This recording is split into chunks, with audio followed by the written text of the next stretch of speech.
बरसात के मौसम में यमुना के अंदर लेवल्स बढ़ने की आशंका हमेशा रहती है और यमुना में अगर लेवल्स बढ़ते हैं तो इसको लेके सरकार के अलग अलग विभागों की क्या तैयारी है, इसको लेके एक फ्लड कंट्रोल एपेक्स बॉडी की मीटिंग होती है। पिछले महीने और उससे पहले भी डीसिल्टिंग को लेके तो कई मीटिंग्स हुई, ऑल डिपार्टमेंट मीटिंग्स हुई। आज एपेक्स बॉडी की मीटिंग रही जिसके अंदर स्पेसिफिकली यमुना के अंदर अगर जल भराव होता है, जल का लेवल बढ़ता है तो उसके लिए रेवेन्यू डिपार्टमेंट की क्या तैयारी है, फ्लड कंट्रोल डिपार्टमेंट की क्या तैयारी है, रेस्क्यू करना पड़ेगा तो क्या तैयारी है, उस सब का जो है जायज़ा लिया गया और उसके अंदर सभी डिपार्टमेंट्स मौजूद थे। Revenue department, flood department, PWD, MCD, cantonment board, NDMC, Delhi traffic police, NDRF और सभी विभागों ने अपने अपने इनपुट्स दिए। फ्लड कंट्रोल ऑर्डर पहले ही निकल चुका था, आज उसकी मीटिंग जो है की गई थी। आतिशी जी आपके बीच में बोलते हैं, बताएंगे। जैसा कि आप सब जानते हैं कि दिल्ली ने पिछली बार दिल्ली के 70 साल के इतिहास में हाईएस्ट रिकॉर्डेड यमुना का लेवल देखा था।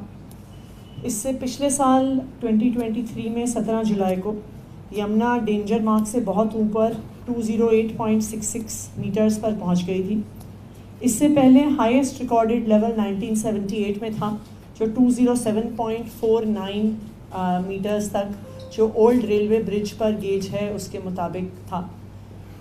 क्योंकि पिछले साल दिल्ली वालों ने, खासकर जो यमुना के आसपास रहते हैं, काफ़ी परेशानियों का भी सामना किया था, तो दिल्ली सरकार बाढ़ आने से पहले, अगर बाढ़ आने की थोड़ी भी संभावना है तो उसकी पूरी तैयारी कर रही है। जो डीसिल्टिंग का काम है, जैसे सौरभ जी ने बताया, जो सिटी में वाटर लॉगिंग प्रिवेंट कर रहा है, वो तो पिछले कई अरसे से उसका रेगुलरली रिव्यू चल रहा है। लेकिन अब एक फ्लड से रिलेटेड एक 24/7 कंट्रोल रूम डीएम ईस्ट की लीडरशिप के अंडर डीएम ईस्ट ऑफिस में बनाया गया है। इस फ्लड कंट्रोल रूम में जो दिल्ली सरकार, एमसीडी, डीडीए, जो सारे विभाग हैं, इंक्लूडिंग जो सारी सर्विसेज हैं, दिल्ली जल board, BSES, Tata power, health department, सारे रेलेवेंट डिपार्टमेंट्स के लोग वहाँ पे 24/7 डिप्लॉयड रहते हैं। जो हमारा 24/7 कंट्रोल रूम है जो डीएम ईस्ट ऑफिस में बना है, वो लगातार हथनी कुंड बैराज की जो पूरी हरियाणा इरिगेशन की टीम से उससे टच में है। वहीं से उस कंट्रोल रूम से पूरा जो वेदर फोरकास्ट है, जो वेदर कंडीशंस हैं, नॉट जस्ट दिल्ली में बट पूरे जो यमुना के फ्लो पर, so up to Hathni Kund barrage और हथनी कुंड बैराज से लेकर दिल्ली तक जो सारी बारिश हो रही है, जो सारी वेदर कंडीशंस हैं, जो सारा आउटफॉल ऑफ वाटर यमुना में हो रहा है, उसको 24/7 कंट्रोल रूम से मॉनिटर किया जा रहा है। जैसे ही हथनी कुंड बैराज में अगर 1 लाख क्यूसेक से ज़्यादा पानी का रिलीज़ होता है तो तुरंत जो हमारे फ्लड डिपार्टमेंट, रेवेन्यू डिपार्टमेंट की पूरी रिलीफ और रेस्क्यू मशीनरी ऑपरेशन में उनका काम शुरू हो जाएगा। जो रिलीफ और रेस्क्यू ऑपरेशंस हैं, जिसमें फ्लड प्लेन्स में मुनादी होती है, फ्लड प्लेन से इवैक्यूएशन होता है, जगह जगह पर जिन लोगों को इवैक्यूएट किया जाता है उनके लिए रिलीफ कैंप्स लगाए जाते हैं। वो रिलीफ कैंप्स कई बार टेंट्स में लगाए जाते हैं, कई बार स्कूल्स में लगाए जाते हैं। इस सब का रिव्यू आज की मीटिंग में किया गया।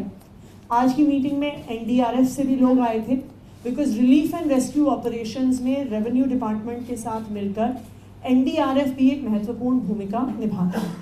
जो कंसर्न डिपार्टमेंट्स हैं उन्होंने पूरा अपना एक रिव्यू ऑफ इक्विपमेंट, जो सारी फ्लड कंट्रोल में इन्वॉल्व है, उसका सारा, उनकी इन्वेंट्री क्या है, उनकी ये मटेरियल कहाँ कहाँ पर प्लेस्ड है, जो फ्लड फाइटिंग मटेरियल है, जिसमें boats, life jackets, life boys, boat carriage trolleys, motor boats, जो सारी relief, rescue, flood fighting equipment है, इसका क्या स्टेटस है और ये कहाँ कहाँ पे डिप्लॉयड है, उसका भी पूरा ब्यौरा एपेक्स कमेटी के सामने रखा।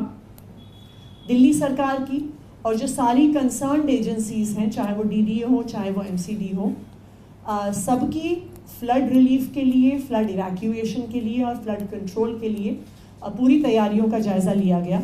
हम उम्मीद करते हैं कि दिल्ली में फिर से बाढ़ की परिस्थिति ना आए, लेकिन अगर दिल्ली में यमुना का वाटर लेवल राइज करता है तो दिल्ली सरकार उससे डील करने के लिए पूरी तरह से तैयार है। देखिए, IMD का वेदर फोरकास्ट तो हम रेगुलरली मॉनिटर कर रहे हैं।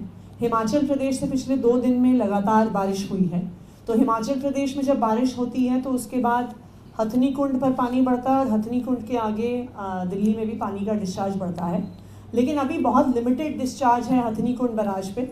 हथनी कुंड बराज पे अभी 352 क्यूसेक्स का डिस्चार्ज है। जब वो 1 लाख क्यूसेक के ऊपर जाता है तभी बाढ़ की आशंका और वाटर लेवल बढ़ने की आशंका सामने आती है। देखिए, पहली बात तो ये हम सब लोगों को समझ लेनी चाहिए कि दिल्ली के अंदर पानी का लेवल इसलिए बढ़ा था क्योंकि हथनी कुंड से पानी छोड़ा गया था, कोई वो दिल्ली में जनरेट नहीं हुआ था वो पानी। और उस वक्त भी जो हमने बात कही थी वही बात सरकारी रिपोर्ट में भी आज आ गई कि ITO बराज के गेट्स ना खुलने की वजह से वो पानी की स्वेलिंग हुई थी दिल्ली में। ये बात तब भी थी बट बाद में मान ली गई। तो इस बार हरियाणा सरकार के पीछे पड़ के हम लोगों ने सारे के सारे गेट्स खुलवा दिए और जो नहीं खुले वो कटवा दिए। दूसरा, जहाँ जहाँ पे भी यमुना में बीच बीच में टापू बन गए थे, क्योंकि यमुना के अंदर फ्लो बहुत कम रहा है कई सालों से, तो यमुना के अंदर बीच बीच में टापू बन गए हैं। तो उन सब टापुओं के अंदर हमने पायलट कट्स लगवाए हैं। एक साइंटिफिक तरीका है जिससे अगर पानी का बहाव बढ़ेगा तो वो सारा का सारा जो वो सिल्ट है और वो सारा का सारा जो टापू है, आइलैंड है, वो सब जो है पानी बहा के ले जाएगा, तो यमुना बिल्कुल क्लियर हो जाएगी। तीसरा, हमने जितने भी सेंट्रल गवर्नमेंट की एजेंसीज़ हैं जो अलग अलग जगह यमुना पे कुछ ना कुछ काम कर रही हैं जिसकी वजह से ऑब्स्ट्रक्शंस हैं, उनको भी बोला है। DMRC है और भी कई एजेंसीज़ हैं, उनको भी बोला है कि वो अपनी ऑब्स्ट्रक्शंस, रेलवेज़ है, उनको कम करने के लिए बोला है। उससे भी जो है इस बार काफ़ी फ़ायदा मिलेगा।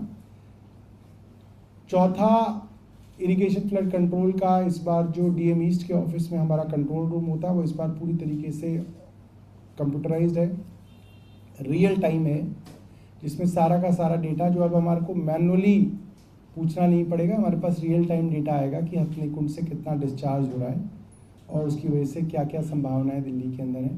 तो ये सारी की सारी चीज़ें हुई हैं। देखिए, इन्फोर्समेंट डायरेक्टोरेट क्या काम करता है, क्यों काम करता है, किसके खिलाफ काम करता है, किसके कहने पर काम करता है, ये जग जाहिर है।